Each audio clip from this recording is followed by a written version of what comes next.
এইবার জকিগঞ্জ খানাইঘাটের শতভাগ ফাঁস করা আমার জন্য সম্ভব ছিল, কিন্তু আমরা প্রমাণ করেছি আমরা গদির জন্য নয়, আমরা দিনের খেদমতের জন্য গিয়েছিলাম, প্রয়োজনে হলে আরো শতবার যেতে আমরা প্রস্তুত।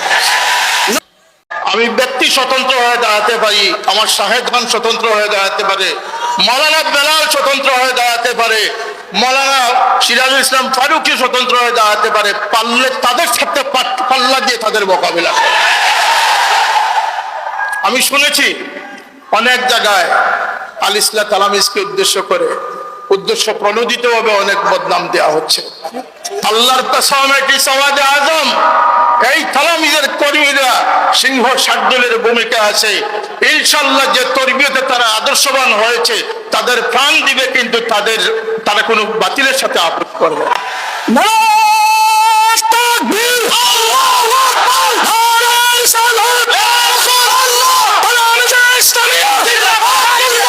আমার তালামিজের কর্মীরা মিথ্যা অপবাদ দেওয়া হয় তালামিজের উপরে, আমি ব্যতীত কেউ সেটার প্রতিবাদ করার সাহস নাই। আমার তালামিজ কর্মীরা মাঠে ঘাটে রাস্তায় রাজধানী শহরে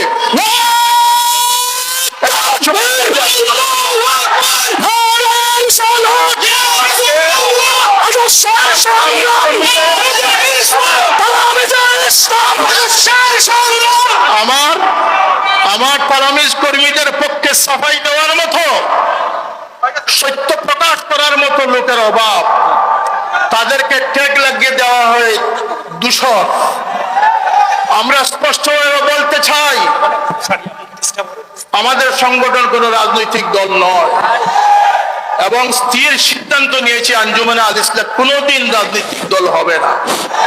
এটা আল্লাহর ওলির প্রতিষ্ঠিত আর সওয়াদে আজম আহলে সুন্নাত ওয়াল জামাতের একটি জান্ডাবাহী সংগঠন।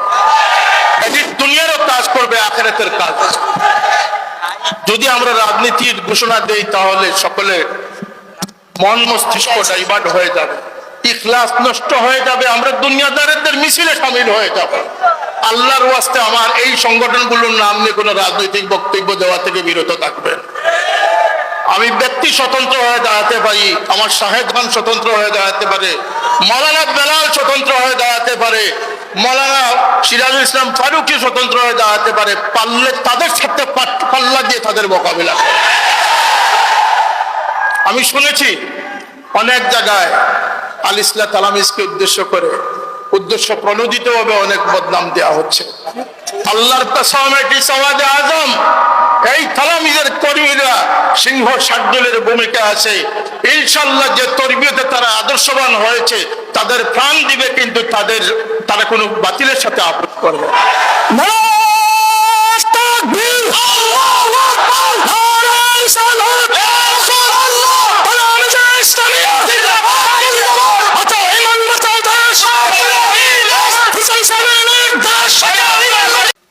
আমরা সব করে দেই না, এই রাজনীতি আমাদের কোনো অভিলাষ নয়।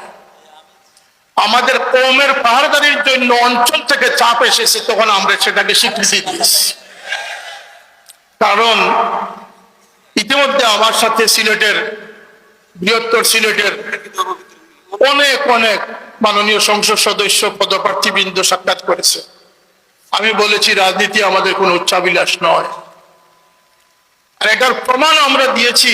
আমরা ফুলতলি সাহেবের আওলাদ, এইবার জকিগঞ্জ খানাইঘাটের শতভাগ ফাঁস করা আমার জন্য সম্ভব ছিল, কিন্তু আমরা প্রমাণ করেছি আমরা গদির জন্য নয়, আমরা দিনের খেদমতের জন্য গিয়েছিলাম, প্রয়োজনে হলে আরো শতবার যেতে আমরা প্রস্তুত।